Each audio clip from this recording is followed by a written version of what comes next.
Joining us, we're starting tonight with breaking news and an I-Team report. Tonight, we're learning more about the man accused of murdering a 17-year-old at a gas station in Peoria earlier this month. The suspect, Michael Paul Adams, allegedly telling police that he stabbed Elijah Al-Amin because the teen was listening to rap music. Team 12's Bianca Bono has been combing through Adams' prison file. And Bianca, does anything really stand out here? Mark Rebe, yeah, Adams' inmate file is now giving us a look at his time behind bars. What's most notable is his disciplinary action while in custody, and one incident in particular sounds familiar.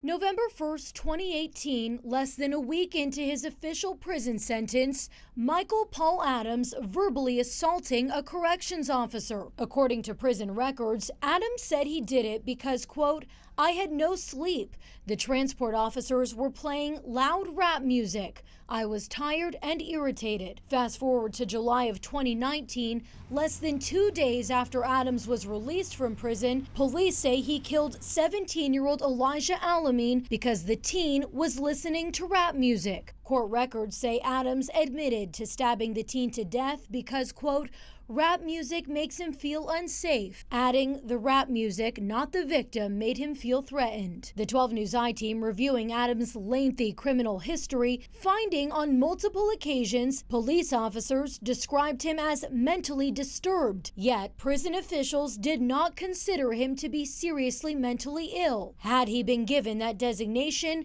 prison policy says he would not have been released from custody without every effort being made to assure continuity of care and a smooth transition to mental health services in the community.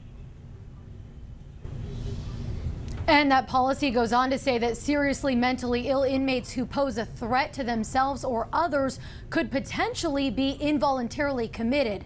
Now, we have reached out to DOC officials to find out why Adams was not designated seriously mentally ill, and I just received a statement that says the agency is prohibited by law from releasing his medical and mental health records without authorization. We'll keep you posted on this one, guys. For now, we'll send it back to you. Okay, Bianca.